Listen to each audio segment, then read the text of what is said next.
जय जय श्री राधे। श्री भक्तमाल। भक्ति से भगवान को वश में करने वाले भक्त। अपने पुत्र को विष देने वाली दो भक्तिमती नारियां। एक राजा बड़ा भक्त था। उसके यहाँ बहुत से साधु संत आते रहते थे। राजा उनकी प्रेम से सेवा करता था। एक बार एक महान संत अपने साथियों समेत पधारे। राजा का सत्संग के कारण उनसे बड़ा प्रेम हो गया। वे संत राजा के यहाँ से नित्य ही चलने के लिए तैयार होते, परंतु राजा एक न एक बात, उत्सव आदि कहकर प्रार्थना करके उन्हें रोकता और कहता कि प्रभो, आज रुक जाइए, कल चले जाइएगा। इस प्रकार उनको 1 वर्ष और कुछ मास बीत गए। एक दिन उन संतों ने निश्चय कर लिया कि कल हम अवश्य ही चले जाएंगे। राजा के रोकने पर किसी भी प्रकार से नहीं रुकेंगे। यह जानकर राजा की आशा टूट गई। वह इस प्रकार व्याकुल हुआ कि उसका शरीर छूटने लगा। रानी ने राजा से पूछकर सब जान लिया कि राजा संत वियोग से जीवित न रहेगा। तब उसने संतों को रोकने के लिए पुत्र को विष दे दिया, क्योंकि संत तो स्वतंत्र हैं, इन्हें कैसे रोक कर रखा जाए, इसका और कोई उपाय नहीं है। प्रातःकाल होने से पहले ही रानी रो उठी।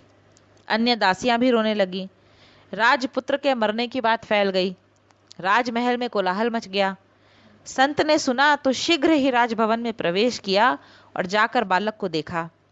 उसका शरीर विष के प्रभाव से नीला पड़ गया था, जो इस बात का साक्षी था कि बालक को विष दिया गया है। महात्मा जी ने रानी से पूछा कि सत्य कहो, तुमने यह क्या किया? रानी ने कहा, आप निश्चय ही चले जाना चाहते थे और हमारे नेत्रों को आपके दर्शनों की अभिलाषा है। आपको रोकने के लिए ही यह उपाय किया गया है। राजा और रानी की ऐसी अद्भुत भक्ति को देखकर वे महात्मा जोर से रोने लगे। उनका कंठ गदगद हो गया। उन्हें भक्ति की इस विलक्षण रीति से बड़ा भारी सुख हुआ। इसके बाद महात्मा जी ने भगवान के गुणों का वर्णन किया और उस बालक को जीवित कर दिया। उन्हें वह स्थान अत्यंत प्रिय लगा। अपने साथियों को जो जाना चाहते थे उन्हें विदा कर दिया और जो प्रेम रस में मग्न संत थे वे उनके साथ ही रह गए। इस घटना के बाद महात्मा जी ने कहा कि अब यदि हमें आप मार कर भगाएंगे तो भी हम यहाँ से नहीं जाएंगे। दूसरी कथा। महाराष्ट्र के राजा महीपति राव जी परम भक्त थे। उनकी कन्या कन्हाड़ के राजा राम राय जी के साथ ब्याही थी, लेकिन घर के सभी लोग महाअभक्त थे। भक्तिमय वातावरण में पलने वाली उस राजपुत्री का मन घबराने लगा। अंत में जब उसे कोई उपाय नहीं सूझा तो उसने अपनी एक दासी से कह दिया कि इस नगर में जब कभी भगवान के प्यारे भक्त आए तो मुझे बताना। एक दिन दैव योग से उस नगर में साधुओं की श्री ज्ञान देव जी की जमात आई। उनके आने का समाचार दासी ने उस राजपुत्री को दिया। अब उस भक्ता से संत अदर्शन कैसे सहन होता। उसने अपने पुत्र को विष दे दिया। वह मर गया।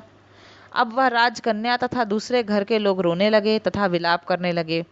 तब उस भक्ता ने व्याकुल होकर उन लोगों से कहा कि अब इसके जीवित होने का एक उपाय है। यदि वह किया जाए तो पुत्र अवश्य जीवित हो सकता है। रोते रोते सबों ने कहा, जो भी उपाय बताओगी उसे हम करेंगे। तब उस बाई ने कहा कि संतों को बुला लाइए। उन लोगों ने पूछा कि संत कैसे होते हैं। इस पर भक्ता ने कहा कि यह दासी मेरे पिता के घर में संतों को देख चुकी है, कैसे होते हैं, कहाँ मिलेंगे आदि सब बातों को यह बता देगी। पूछने पर दासी ने कहा कि आज इस नगर में कुछ संत पधारे हैं और अमुक स्थान पर ठहरे हैं। वह दासी राजा को साथ लेकर चली और संतों से बोलना सिखा दिया और कहा कि उनको देखते ही पृथ्वी पर गिरकर साष्टांग दंडवत प्रणाम करते हुए उनके चरणों को पकड़ लीजिएगा। राजा ने दासी के कथनानुसार ही कार्य किया। शोकवश राजा की आंखों से आंसुओं की धारा बह रही थी, परंतु उस समय ऐसा लगा कि मानो ये संत प्रेमवश रो रहे हैं। सहज विश्वासी उन संतों ने भी विश्वास किया कि ये लोग प्रेम से रुदन कर रहे हैं। राजा ने प्रार्थना की कि प्रभो, मेरे घर पधार कर उसे पवित्र कीजिए। राजा की विनती स्वीकार कर संत जन प्रसन्नतापूर्वक उसके साथ चले। दासी ने आगे ही आकर भक्ता रानी को साधुओं के शुभागमन की सूचना दे दी। वह रानी पौड़ी में आकर खड़ी हो गई।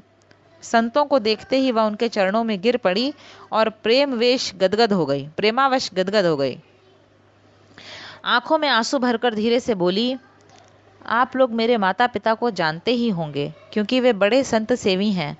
आप लोगों का दर्शन पाकर आज ऐसा मन में आता है कि अपने प्राणों को आपके श्री चरणों में न्यौछावर कर दूं।